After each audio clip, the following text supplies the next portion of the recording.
rapport à un contexte bien précis. Et tu le trouves beaucoup plus tolérant dans la même situation, mais par rapport à une autre personne. C'est ça, en fait, ce qui est grave. C'est que on prend un comportement, par exemple le fait de mettre le qamis, c'est une caricature, hein, et on en fait une généralité. Mais ça, c'est une question de quand on est à l'intérieur de l'islam. C'est comment est-ce qu'on définit la norme de manière interne à l'islam. Mais on est quand même dans un monde, par ailleurs, quand on pense Oui. par rapport à ceux qui sont à l'extérieur de l'islam, Non. ou les musulmans qui sont socialisés en France et qui, dans l'ère du temps français, il y a quand même cette question qui est quand même très compliquée, c'est-à-dire de décider, quand on est dans un milieu cartésien, ou un rationaliste cartésien, c'est-à-dire de dire je m'en remets à cette tradition-là. C'est quand même une tradition. Mais je suis entièrement d'accord avec vous, sauf que, encore une fois, c'est que, imaginez par exemple, celui qui n'a pas, comme vous n'avez pas la barbe, par exemple. Mais de l'autre côté, vous vous occupez des orphelins. Vous êtes au service des personnes âgées. Vous vous occupez des femmes qui n'ont pas de mari. Vous les aidez. Moi, j'ai la barbe. Qui de nous deux a le droit de dire qu'il suit plus la sunna que l'autre? C'est ça la complexité de la chose. Oui, non, mais bien sûr. Mais... C'est pour cette raison que je me dis, autant, moi je ne casse du sucre sur personne. En fait, si vous voulez, mon problème avec le salafisme, il est unique. La salafia de certains imbéciles ici, c'est que il n'existe pas d'autre vision en islam que la leur. C'est ça en fait. C'est que, en fait, dans cette démarche-là, par exemple, vous n'avez pas la barbe, moi je l'ai, mais vous faites du bien. C'est la sunna du prophète sallallahu alayhi wa sallam. Pourquoi moi, qui ai la barbe, je vais dire que toi, tu ne suis pas la sunna du prophète sallallahu alayhi wa sallam? C'est quoi la sunna du prophète sallallahu alayhi wa sallam? Il vous suffit de 2 exemples. Les hadiths du prophète sallallahu alayhi wa sallam, il y en a à peu près 60 000 ou 600 000 avec les répétitions, etc. L'imam Al-Hajar Al-Asqalani, il a fait un livre qui s'appelle Bulugh al-Maram. Bulugh al-Maram bi adillati al-ahkam. Vous savez, il y a combien de hadiths dedans? Il a pris tous les hadiths qui ont servi à extraire les normes de loi. Billahi alaykum. Il y en a combien? Entre 1500 et 2000. Est-ce que vous vous rendez compte de ce que ça représente? C'est à peu près 2% des propos du prophète sallallahu alayhi wa sallam. 98% des propos du prophète sallallahu alayhi wa sallam sont consacrés à quoi? Aux bonnes conduites. Le Coran, 6235 versets. Alors, écoutez bien, 6235, les savants ont fouillé dans le Coran et ils se sont rendus compte qu'il y avait 300 versets qui parlaient des normes juridiques. Le restant, ça parle de quoi? Les bonnes manières. 97%. Est-ce que vous comprenez? Non, mais je suis tout à fait d'accord. Et c'est pour cette raison que je me dis... Quand on vient du rationalisme, il y a quand même quelque chose, je veux dire, pour la plupart des gens, je veux dire, quand on est un milieu intellectuel français, tout ça, l'islam c'est rien, l'islam c'est une tradition, c'est comment dire, c'est un truc archéologique, quoi. Oui. Bon. Alors pourquoi est-ce qu'on s'en remettrait à ce truc archéologique? Oui. Moi, on ne peut pas comprendre le salafisme si on ne comprend pas ce truc-là. C'est-à-dire que le geste de s'en remettre à un truc archéologique, c'est quand même pas évident comme démarche. Et c'est pas évident, surtout quand on a des outils intellectuels du rationalisme qui sont des outils quand même prêts à utiliser. Je veux dire, tous les outils de la pensée, clac, clac, clac. Je veux dire, on est armé. L'acte de s'en remettre à l'islam, vous voyez, votre discours là, il passe au-dessus de ça. Et ça, c'est quand même, Il semble que c'est quand même ça l'enjeu, c'est de faire comprendre conscience, non pas aux musulmans, mais à la société française globalement, qu'il y a des choses qu'ils déraillent. Parce qu'ils ne s'en remettent pas à un modèle particulier. Et j'ai l'impression aussi que quelque part, la sagesse de l'islam, c'est aussi d'avoir ce fonctionnement très, très rigoureux dans l'imitation. Le rapport à la pratique dans l'islam, c'est quand même, je veux dire, c'est pas l'intention, c'est pas tout est dans l'intention comme dans le christianisme, etc. Donc, moi quand je vous écoute, mais j'ai beaucoup de plaisir à vous écouter, c'est cool. Mais je veux dire, en même temps, voilà, il y a une autre moitié du truc. Bien entendu. Et le problème, c'est que c'est une guéguerre entre salafistes et anti-salafistes et soufis. Et puis derrière, il y a un contexte. Je veux dire, ces vidéos, vous les mettez sur Internet. Le fait que vous les mettiez sur Internet, vous cautionnez ce qui va en être fait. Moi, je ne critique pas, c'est pas le problème. Mais ce que je veux dire, c'est que les mettre sur Internet, c'est aussi du coup participer à cette guéguerre qui vous dépasse, quoi. Mais en fait, si vous voulez, mon but, il est double.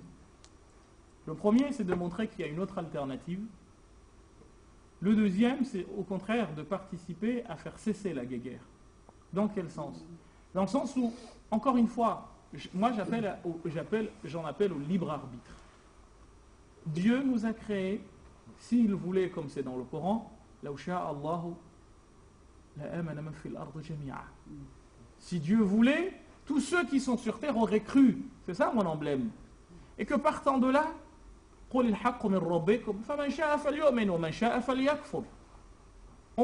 laisse aux gens la possibilité de choisir ce qu'ils veulent. On ne mâche pas les choses, on leur mâche pas les choses, on leur laisse découvrir les choses. Alors, une fois, c'est là où je vous rejoins, c'est que une fois que tu as fait ce travail-là, Ibn al-Qayyim a fait un joli livre qu'on appelle Madarij al-Salikin, qui est du pur soufisme. Et dans le premier volume, les toutes premières pages, il expliquait le sens de Alhamdulillahi Rabbil Alamin. Et il disait que quand on reconnaît à Allah subhanahu wa ta'ala qu'il est le Seigneur, c'est que parmi les attributions que l'on reconnaît au Seigneur, c'est qu'il protège, qu'il pourvoit aux besoins de ses sujets et qu'il les guide. Et Allah subhanahu wa ta'ala a guidé l'humain. Il ne l'a pas laissé comme ça. Pourquoi? Parce qu'il lui a envoyé des livres, parce qu'il lui a envoyé des prophètes. Et ces gens-là nous ont été envoyés pourquoi? Parce que Dieu nous a donné une double capacité. La première, c'est de nous reconnaître à travers l'autre. La deuxième, c'est de nous projeter dans ce que nous ne savons pas. Et quand on réfléchit bien, on s'aperçoit que reconnaître l'existence de Dieu, c'est possible, c'est faisable, c'est même très facile, c'est même logique. Par contre, savoir comment l'adorer, c'est une autre paire de manches. Pour cette raison, il nous a été envoyé des prophètes. Pour cette raison, il nous a été envoyé des livres dont on nous a demandé de suivre les enseignements pour adorer Allah subhanahu wa ta'ala.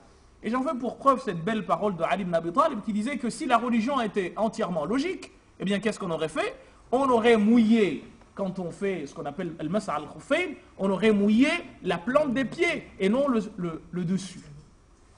Donc, je suis entièrement d'accord avec vous là-dessus. Mais encore une fois, on nous invite à choisir ce modèle. Et on ne choisit pas sans réfléchir. Autrement, c'est un choix qui est imposé. Et dans ce cas, donc je suis entièrement d'accord avec vous. Wallahi, j'ai même un amour. Je vous dirais même que j'ai même un grand respect pour quelqu'un qui arrive à s'imposer quelque chose. Parce que c'est jamais facile. Le cœur veut que l'on fasse. Lui, il s'impose cela. Comme je m'impose un certain nombre de choses que peut-être d'autres ne se sont pas imposées. Le problème qui se pose, c'est qu'en même temps que je m'impose Ça, je ne dis pas qu'il n'y a pas d'autre voie que la mienne. Et c'est là, encore une fois, où je diverge avec le salafisme tel qu'il est construit et vécu ici. C'est ça mon point de désaccord, en fait. D'accord, mais je crois qu'il y a des... Votre point de vue, c'est parce que vous êtes complètement ancré dans une tradition très... Enfin, vous êtes un héritier, quoi. En sociologie, vous êtes un héritier. Vous n'êtes pas un héritier du 5e arrondissement, mais vous êtes un héritier quand même. Et ça, vous pouvez... Toute votre vision du monde, elle est aussi liée à ça. Et à un moment donné, tout ce que vous dites, quelqu'un qui n'est pas à ce point ancré dans une tradition, je veux dire, vous avez une... Moi aussi, je suis un héritier, je veux dire, 5e arrondissement. Donc je sais ce que c'est. Mais je veux dire, quelqu'un qui n'est pas un héritier, il ne peut pas comprendre ça, cette manière de voir les choses. Et le problème, c'est qu'on est dans un monde où la plupart des gens ne sont pas des héritiers. Enfin, voilà. Qu'est-ce que tu entends par héritier? C'est-à-dire la société française n'a hérité de... Non, héritier, c'est Bourdieu, c'est la sociologie de Bourdieu, où les héritiers, c'est ceux dont les parents sont profs de fac, et qui sont...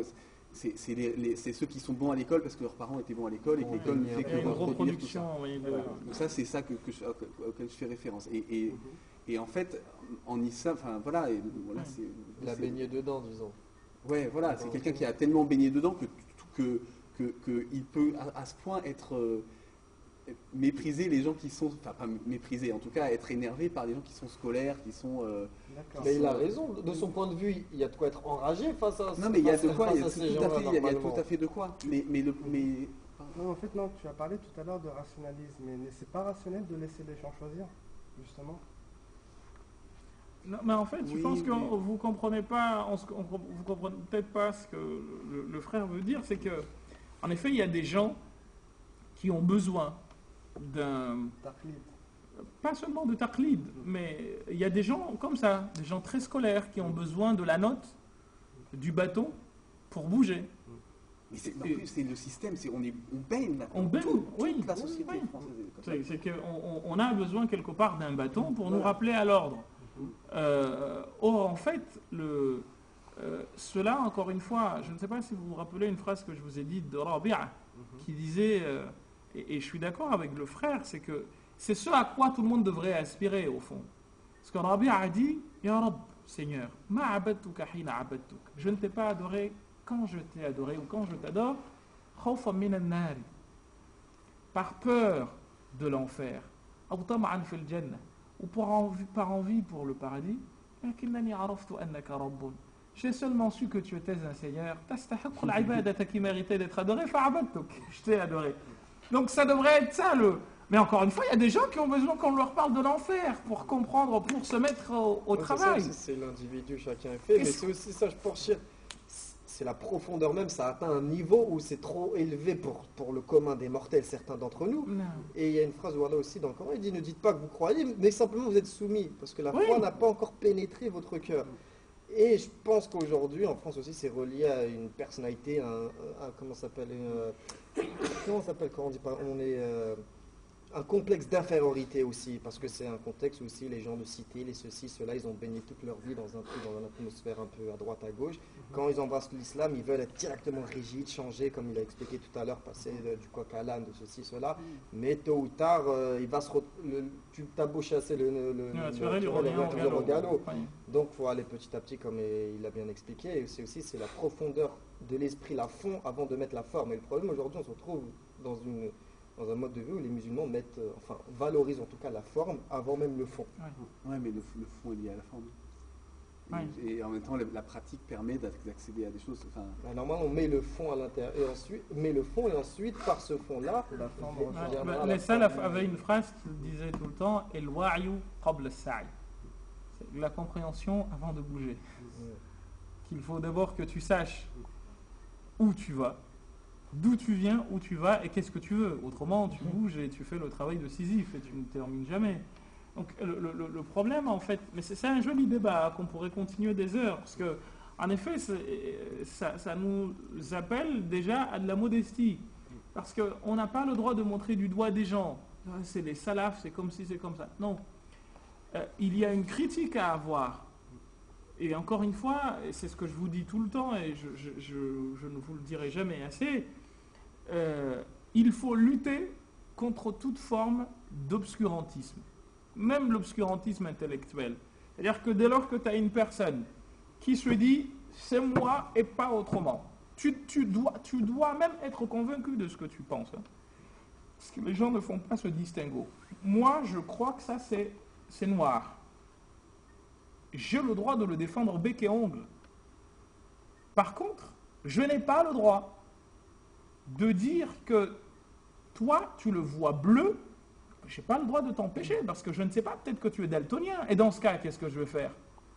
Est-ce que toi, tu vois faux? Pour autant, non, tu ne vois pas faux. Enfin, c'est ta vision à toi. En tout cas, ce que toi, tu as vu à toi te permet de voir que ça, c'est bleu. Et c'est un peu ma lutte, si j'ose dire. C'est de permettre à tout un chacun de jouir de la liberté. Je vous cite souvent un texte de Diderot dans l'encyclopédie, quand il disait que nul n'a reçu de la nature le droit de commander aux autres. La liberté est un présent du ciel et tout individu de la même espèce doit en jouir sitôt qu'il jouit de la raison. Et c'est un peu ça ma philosophie. Laissons aux gens la possibilité de choisir. Ne fermons la porte à personne. Tu ne sais pas. Le prophète sallam, il l'a fait. Lorsqu'il était en train de parler, de chercher à convaincre les ténors de la Mecque, et que Abdullah ibn Maktoum est venu derrière et a dit à Rasulallah, il lui a parlé parce qu'il était aveugle. Il s'est dit, mais celui-là, il est déjà... Et Dieu l'a réprimandé. Abasa wa tawalla. Il a froncé les sourcils et il a tourné le dos. Anja'ahul a'ma, parce qu'il a eu la visite il a été interloqué par comment dire, un aveugle. وما يدريك أنه يزكى لعله يزكى عفوا. Et qui te dit que lui, il sera plus guidé que les autres? Et qui te dit que eux, ils vont être guidés? لا تهدي من أحببت. Tu ne guides pas qui tu veux. ولكن الله يهدي من يشاء. C'est Dieu qui guide qui il veut. Partant de là, on se dit, mais je n'ai pas le droit de fermer la porte aux gens. Je n'ai pas même le droit de dire que telle personne est perdue. Et je vous ai souvent dit l'histoire de Uwais al-Qarani et le chien. Lorsqu'ils se sont trouvés, je ne sais pas si vous avez déjà lu cette histoire ou pas, mais elle est très belle. Elle illustre l'humilité qui doit être la nôtre vis-à-vis de notre semblable et vis-à-vis même de ce qui nous entoure. Il se trouve devant un chien et le chien lui aboie dessus.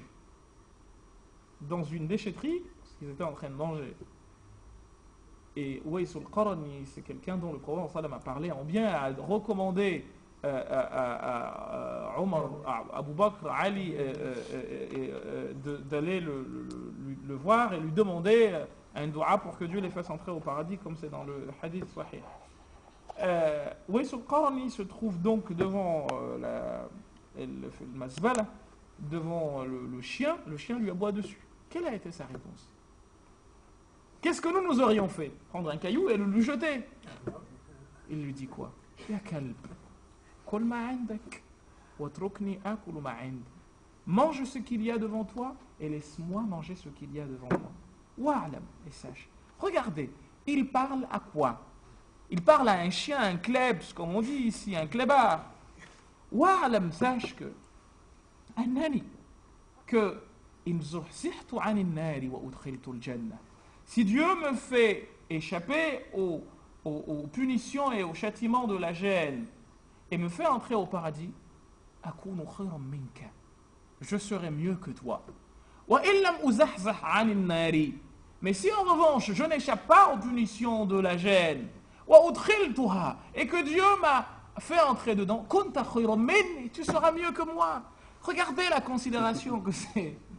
Donc là, tu te dis, mais je n'ai pas le droit de dire que moi, j'ai réussi. Et c'est là où ça rejoint ce que je vous disais tout à l'heure. Il est français. Maïoudrik. C'est écrit où? Tu ne sais pas. Et du coup, ça t'amène à être modeste. Et à ne pas... Et à ne te croire au-dessus de personne, finalement. Et si l'islam a une vertu particulière, c'est celle-là. L'humilité. L'humilité vis-à-vis de ton Créateur, l'humilité vis-à-vis de tes semblables, l'humilité vis-à-vis même de ce qui t'entoure.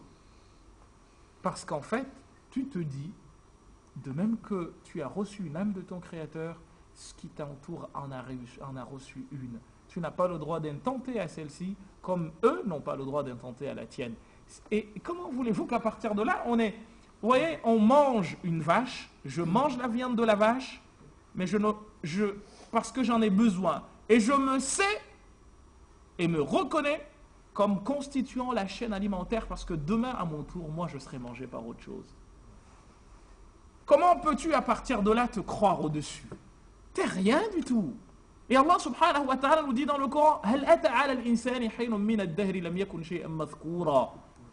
Est-ce qu'il ne t'est pas arrivé au toi humain un instant de ta vie où tu n'existais même pas? إنا خلقناه من نطفة أمشاج نبتليه فجعلناه سميعا بصيرا. Nous t'avons créé à partir de quelque chose de sale. Si tu l'as sur toi, tu as honte. Tu as envie de t'en débarrasser. Ça sent même pas bon. C'est de là que tu viens. Viens par Tu apprends à être modeste. Hein? Tu vas fatiguer? Non. C'est très intéressant comme discussion parce que... C'est vous qui faites le Jamal, non? Inch'Allah, demain, oui. C'est moi. Mais ce ne sera pas l'objet du sermon demain, Inch'Allah. C'est une question de philosophie très intéressante. Et je partage les points de vue, voyez-vous. On n'est pas obligé de comment dire, de se disputer quand on diverge. Il y a un proverbe arabe qui dit al-ikhtilafu la yusidu fil wuddi qadriya. La divergence ne doit nullement empêcher notre amour de se manifester. Au contraire, il faut j'ai le droit d'être on a le droit de diverger, le frère a le droit d'avoir son, et c'est ça en fait. Mais malheureusement, encore une fois, et c'est ce qui m'insupporte. Voilà. C'est que non mais il y a de quoi. Je suis peut-être un illuminé et ça, peut-être que les gens ne comprendront pas forcément parce qu'ils n'ont pas forcément le recul nécessaire. Mais il y a un proverbe chez nous qui dit trop souvent finit par casser une pierre. Le trop souvent, tu tapes. La pierre finira par se casser, Inch'Allah. Et on espère, Inch'Allah, qu'on arrivera à s'accepter avec nos différences. Parce que finalement, même le frère salafi, parce que le terme également, moi, c'est un terme qu'on pourrait discuter, parce que je vous ai dit, quand on faisait les cours de fiqh, que je vous apprenais un livre de Abu Shuja'. Et Abu Shuja', c'est le 4e siècle. 4e, 5e siècle. Je vous apprenais un livre de Abu Ishaq al-Shirazi, 4e, 3e siècle. Alors je me dis, mais qui est plus salafi que vous? En termes de comment dire, d'affiliation intellectuelle. Est-ce que vous comprenez? Quand on vous dit, on faisait des cours de hadith, on vous donne une chaîne de transmission qui remonte jusqu'à Al-Bukhari et au-delà, jusqu'à Shafi'i même. Mais qui est plus salafi que vous?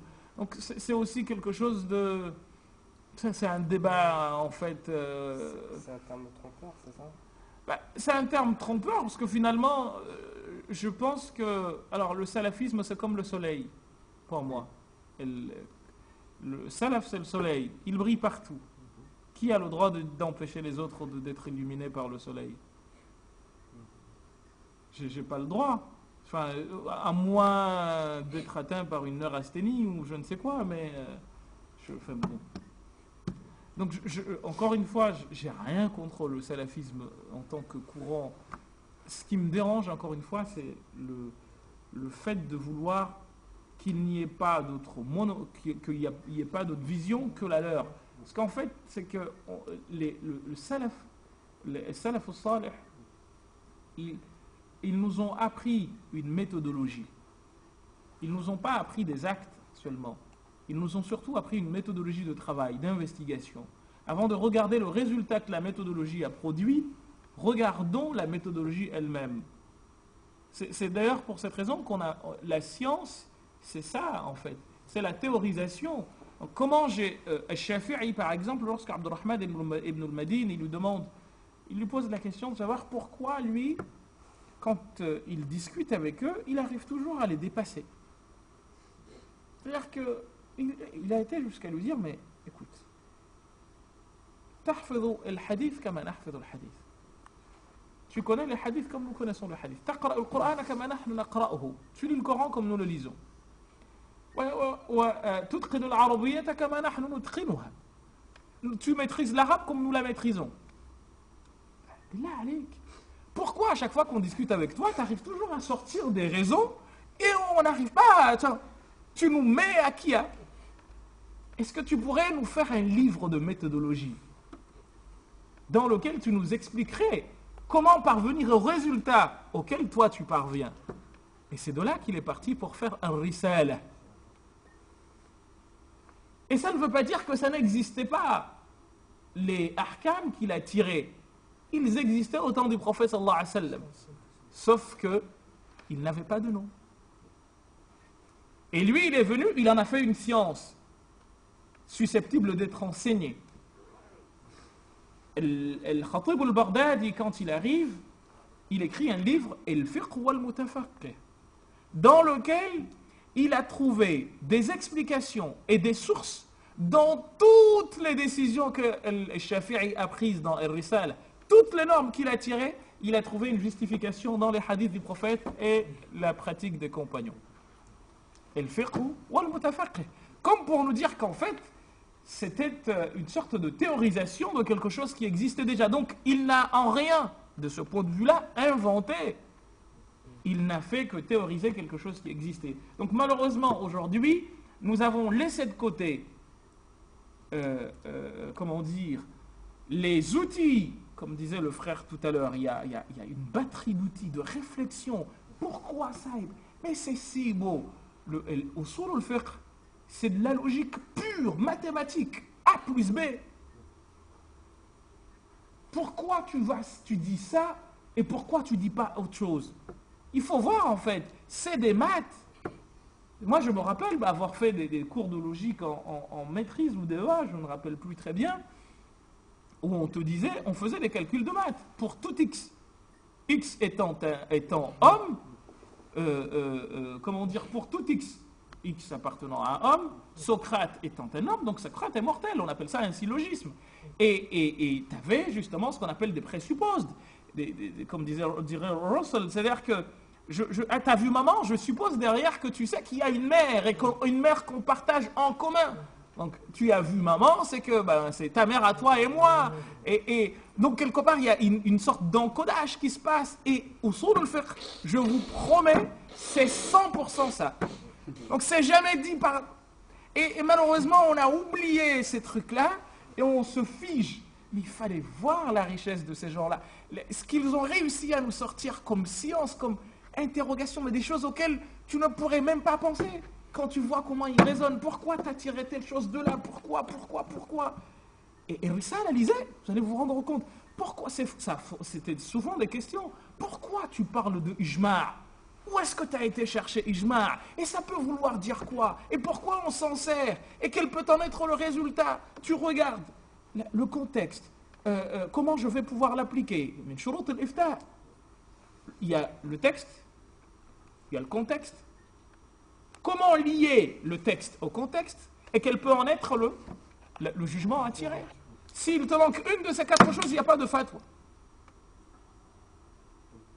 Et pourtant, on s'amuse aujourd'hui. كيف يطبق الحكم أو كيف يطبق النص على الواضح? Comment tu vas pouvoir utiliser le terme, le texte, sur la situation? Quel peut en être Et c'est des choses qui leur ont pris la tête. Et nous, aujourd'hui, nous avons mis de côté leur raisonnement et nous prenons des paroles figées. Oubliant que ce qui était vrai au IVe siècle, au temps de Abu Shuja', aujourd'hui, ça n'est plus le cas. Il y a même des normes qui sont dans le Coran qui ne sont plus applicables aujourd'hui. On me dirait Mohammed, mais ça veut dire quoi? Al-riqa, mathalan, l'esclavage. Si tu faisais une bêtise dans telle situation, tu devais affranchir un esclave. Mais tu vas le trouver où l'esclave aujourd'hui pour l'affranchir? Donc la norme n'est plus valable. On ne peut plus utiliser cette norme-là. Et je pourrais vous en citer des tonnes des exemples pareils. Ça a été vrai pendant un temps, mais ça ne l'est plus maintenant. Alors maintenant, comment pouvoir, alors que ce verset-là, il a toujours du sens. C'est-à-dire qu'un contexte autre peut être attribué à cette situation-là. On pourrait peut-être même faire élever, c'est une idée que je vous avance, élever cette relation aux relations de patron et employé. Comment trouver quels sont... Mais ça, ce serait ce que les uns et les autres appellent tajdid al-usul. Comment redéfinir les fondements de la charia? Comment les redéfinir comme eux ils l'ont fait? Parce que Shafi'i, il est humain, avec tout le respect qu'on lui doit, mais il n'a pas pu dire que des vérités. Il s'est trompé. Et ça, cette vérité-là, il y a des gens qui ne sont pas prêts à l'entendre. Il a pu se tromper. Cheikh al-Islam Ibn Taymiyyah, il était un grand savant, mais il s'est trompé. Ipso facto, parce que nul n'est infaillible. Wa fawqa kulli dhi ilmin alim. Tu as connu quelque chose, arafta shay'an wa ghabat anka ashya'u. Tu as connu une chose, mais au même moment, tu en as perdu 10 000 que tu n'as pas connu. Et que tu ne connaîtras probablement jamais. Pourquoi? Parce qu'en fait, on est limité. J'ai appris quelque chose, ça a pris la place d'autres choses que j'aurais pu apprendre et que j'apprendrai jamais. Et finalement, tu apprends à... On a magazine, mais il y en a d'autres, ça vient même chasser. Je me rappelle une phrase de Nietzsche. C'était dans Crépuscule des idoles, il disait, parlant de l'oubli, nul bonheur, nulle jouissance de l'instant présent n'existerait sans la faculté d'oubli. L'homme chez qui cet appareil d'amortissement est endommagé n'en finit de rien. Si vous vous imaginez, si on n'oubliait jamais, on mourrait tous de chagrin. Donc j'ai connu quelque chose, mais ça en a viré d'autres. Et c'est comme ça qu'il faut raisonner. Alors, je n'irai pas jusqu'à dire mon islam à moi, c'est ça, mais pour moi, l'islam, c'est ça. C'est la modestie, une remise en question continue, ne jamais accepter les choses qui ont été dites sans regarder, sans réfléchir. Tu réfléchis et Allah subhanahu wa ta'ala nous y invite. Allahum adhan yasma'una biha am a'yunun yabsuruna biha. Ont-ils des yeux? Ont-ils des oreilles? Et then, pourquoi ne pas utiliser ces facultés-là qui nous ont été transmises et données pour avancer? Et Allah subhanahu wa ta'ala, le jour du jugement, il nous demandera des comptes.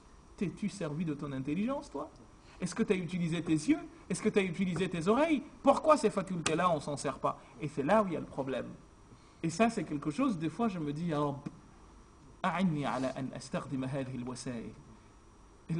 aide-moi à mettre au service de ce que tu veux, comment dire, les moyens que dont tu m'as doté. Parce qu'il nous en a doté des tonnes et des tonnes. Mais bon, moi, je me dis, non, mais si c'est un tel qui l'a dit, c'est bon.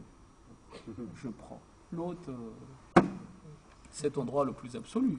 Mais encore une fois, ne jette pas l'anathème sur les autres sous prétexte qu'ils voient les choses autrement.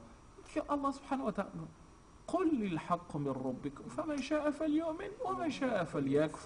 on transmet le message de cette façon.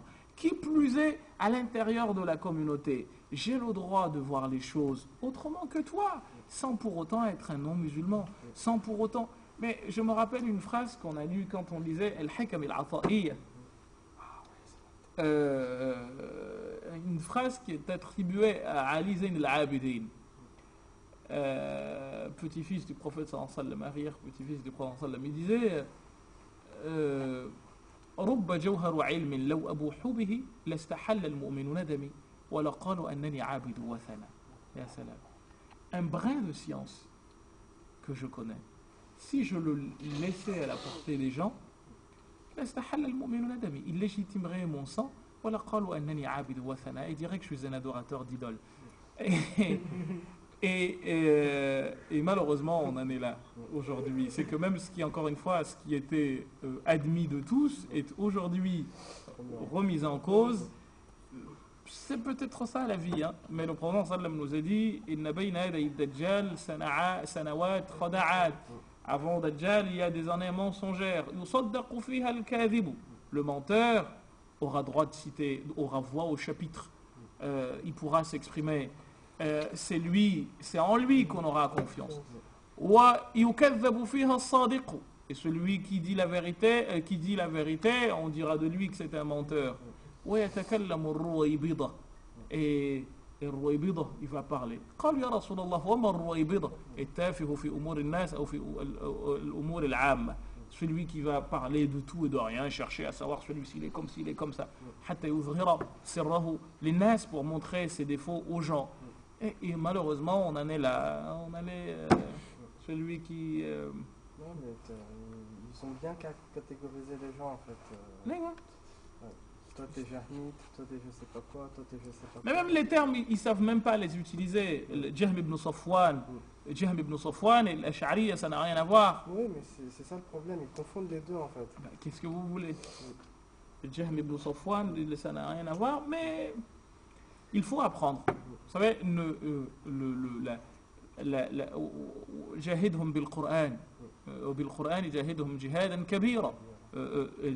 Avec le Coran, combat-les. Hein? Tu les combats avec quoi? Hein? Et dhikr, le rappel. Donc, le Coran est un livre. Nous ne pourrons triompher d'un combat quelconque autrement qu'en ayant recours au plus grand des miracles du prophète sallallahu alayhi wa sallam. Son plus grand miracle, c'était pas l'épée, c'était pas je ne sais quoi, c'est le Coran. Donc nous n'avons jamais triomphé autrement que par la science, et ce sera par la science, et seulement par la science que nous triompherons des autres.